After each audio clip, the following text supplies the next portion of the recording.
मित्रांनो, BA BSc द्वितीय वर्ष अभ्यासपत्रिका तिसरी गद्य पद्य व उपयोजित मराठी या नावाची अभ्यासपत्रिका आपल्याला सेकंड इयरच्या वर्षासाठी आहे।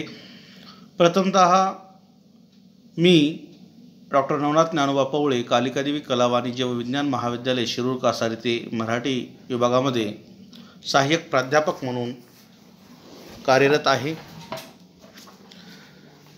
प्रथमतः आपल्याला बीड जिल्ह्याचे कवी अनिल गव्हाणे यांनी लिहिलेली कविता कुणबी माझा ही कविता आपल्याला पाहायची आहे।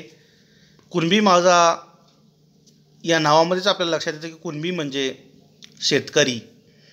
त्या शेतकऱ्याच्या जीवनातील अपरिमित कष्ट कशा स्वरूपाचे असतात याविषयी कवी अनिल गव्हाणे यांनी आपल्या कवितेच्या माध्यमातून रेखाटलेला आहे। प्रथमतः आपणाला लेखकाचा परिचय या ठिकाणी करून घ्यायचा आहे। त्यांचं पूर्ण नाव अनिल बाबूराव गव्हाणे, यांचा जन्म 5 डिसेंबर 1964 साली झाला। त्यांचे जन्मगाव बोरगाव बुद्रुक, तालुका केज, जिल्हा बीड येथे झाला। शेती करत असताना आलेले अनुभव त्यांनी आपल्या काव्यातून रेखाटले आहेत। बळीराजा हा काव्यसंग्रह त्यांचा प्रकाशित आहे। अनेक दिवाळी अंक दैनिक मासिकामधून त्यांच्या कविता प्रकाशित झाल्या आहेत। औरंगाबाद, नांदेड, उस्मानाबाद व बीड आकाशवाणीवरून काव्यवाचनही त्यांनी केलेले आहे। तसेच 71व्या अखिल भारतीय मराठी साहित्य संमेलनामध्ये काव्यवाचनही त्यांनी केलेलं आहे। अनिल गव्हाणे हे बीड जिल्ह्याच्या मातीतले असल्याकारणाने प्रथमतः आपण त्यांची कुणबी माझा ही कविता अभ्यासनासाठी घेतलेली आहे। प्रस्तुत कविता त्यांच्या बळीराजा या काव्यसंग्रहामधून घेतलेली असून त्यात सर्व दुःख सहन करून शेतीमध्ये कष्ट करणाऱ्या शेतकऱ्याचे हृदयस्पर्शी वर्णन केलेले आहे।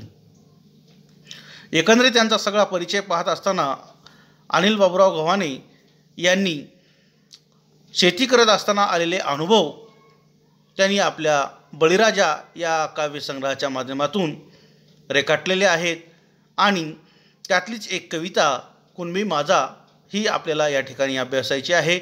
तर त्यामध्ये सर्व कष्ट करूनही शेतकऱ्यांना कशी नैराश्य भूमिका स्वीकारावी लागती याविषयी त्यांनी अतिशय सुंदर असं वर्णन या ठिकाणी केलेलं आपल्याला दिसून येतं।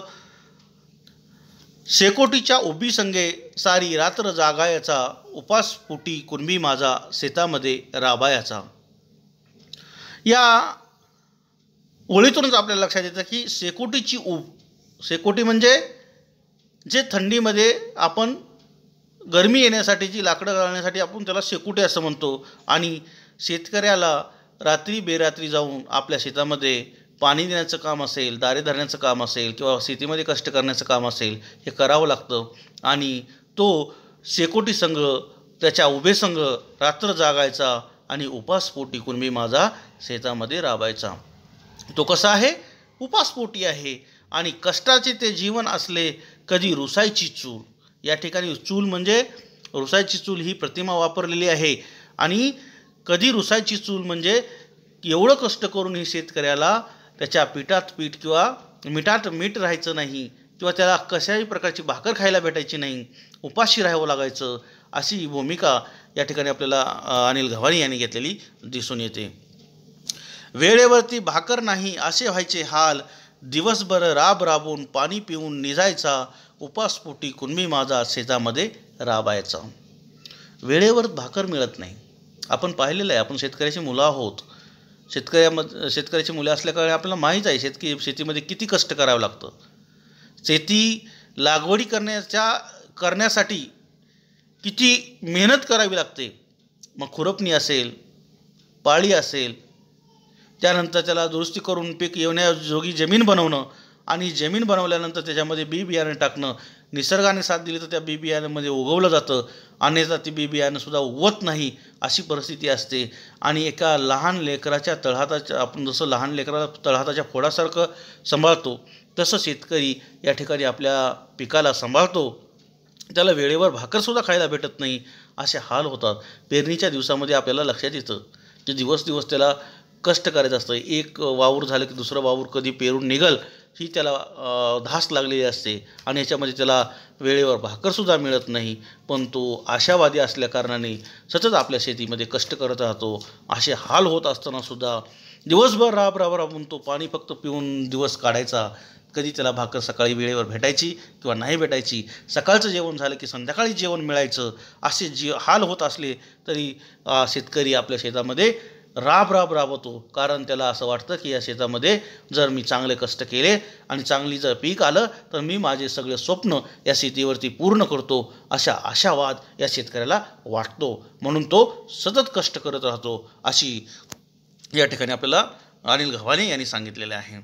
रोज रोज कामच काम, कधी नाही त्यास आराम, कष्टाने त्या शरीरातला निपटून निघे सारा घाम.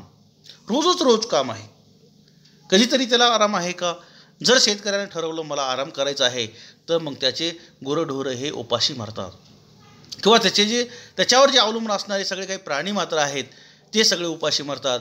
त्यामुळे त्याला रोज रोज हे कामच काम आहे, कधी त्याला आराम नाही किंवा कधी तो असं म्हणत नाही की आज पाऊस येत आहे, मी आज काही शेतामध्ये जाऊ शकत नाही. ऊन वारा पाऊस कसल्याही पद्धतीची वातावरण असलं तरी त्याला शेतामध्ये जाणंच आहे. आणि कष्टाने त्या शरीरातला निपटून निघे सारा घाम. कष्ट करून तो घाम काढतो आणि सगळा घाम निघून जातो. आपण रक्ताचं पाणी म्हणतो तर रक्ताचं पाणी होत नाही, तर घामाच्या स्वरूपामध्ये कष्ट केल्यानंतर घाम जे येतो आणि घामावाटे जे आपल्या शरीरातून घाम निघत असतो तेच रक्ताचं पाणी केलं जातं, अशी ही म्हण या ठिकाणी आपल्याला लक्षात येईल. चंदन होऊन माती संगे कणाकणानी झिजायचा, उपासपोटी कुणबी माझा शेतामध्ये राबायचा, काट्या कुट्यात बोचून कधी पावसा पाण्यात भिजायचा, सुख दुःख दाबून उरी उन्हा तानात भाजायचा. चंदन होऊन माती संगे कणाकणाने झिजायचा. जसं चंदन एखाद्या पाट्यावर उगाळलं तसं कमी होतं, त्याच्यातून जे आपण उघळल्यानंतर जे घसारा होतो तशा पद्धतीचं शेतकऱ्याचं झालेलं आहे. माती संगे तो झिजायचा सारखा, कणाकणाने तो आपला हाडाचे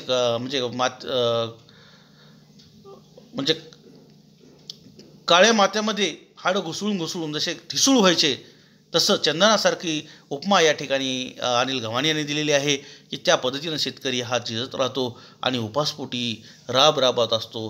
काट्या कुट्यात कधी बोचून जातो, पावसा पाण्यात भिजायचा आणि सगळं सुखदुःख जरी असलं तरी तो आपल्या उरामध्ये दाबून उन्हातानामध्ये तो शेतामध्ये राब कष्ट करायचा.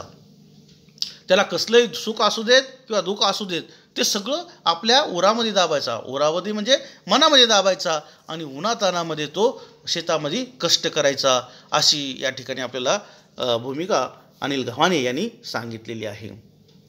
थंडी वाऱ्याची पर्वा नाही, रानाला पाणी पाजायचा, उपासपोटी कुणबी माझा शेतामध्ये राबायचा.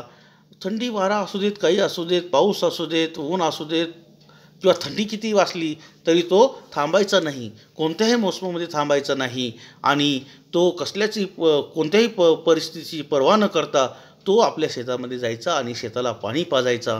अशा एवढं कष्ट करूनही तो उपाशी राबतो. कारण आपल्या भारत देशामध्ये सगळ्या गोष्टीला आपला माल तयार केल्यानंतर आपल्या मालाला जेवढी लागलेली किंमत आहे तेवढी किंमत काढून बाकीची किंमत हे ठरवण्याचा अधिकार सगळ्यांना आहे. पण एवढं आपल्या शेतकऱ्यामधीलच फक्त शेती करणाऱ्या शेतकऱ्यालाच फक्त आपल्या शेतामध्ये पिकलेला माल आहे, त्या मालाला आपल्याला आपली लागलेली किंमत ठरवून त्याला आपल्या मालाची किंमत ठरवण्याचा अधिकार नाही.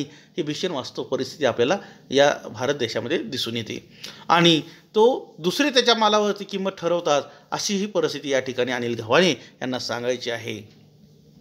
या सर्व एकंदरीत सगळ्या गोष्टीमधून अनिल गव्हाणे यांना एवढंच सांगायचं आहे की शेतीमध्ये किती कष्ट करावं लागतं, अपरिमित किती कष्ट आहेत, कष्ट करूनही त्या शेतकऱ्यांना म्हणजे सुख मिळतं का, हा प्रश्न आपल्याला या ठिकाणी करावा लागतं. आपण बऱ्याच ठिकाणी पाहतो शेतकऱ्याच्या आत्महत्या झालेल्या पाहतो, आत्महत्या कर्जापोटी झालेल्या आहेत.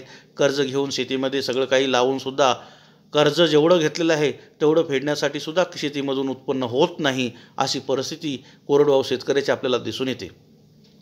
याचबरोबर कुठलीही गोष्टीचं असलं तरी कुठला पर्वा न करता तो शेतामध्ये राबतो. त्याला कुठल्या गोष्टी येतील का नाही हेही माहीत नाही. शेतामध्ये पीक घेतल्यानंतर शेवटी मग पिकामधून सगळं आल्याच्या नंतर निसर्गावर अवलंबून आहे. निसर्गाने साथ दिली तर त्याला मिळणार आहे, पण जोपर्यंत त्याच्या ओटीमध्ये पडत नाही तोपर्यंत त्याला म्हणजे त्या पिकामधून मिळेल का नाही याची शाश्वती नसतानासुद्धा आपल्या शेतीमध्ये परिमित असं कष्ट तो करत राहतो आणि आशावादी राहून या शेतीतून माझे सगळं स्वप्न पूर्ण होतील अशा आशा बाळगतो. असा शेतकरी आपल्याला अनिल गव्हाणे यांनी आपल्या समग्र कवितेच्या माध्यमातून रेखाटलेला दिसून येतो. धन्यवाद.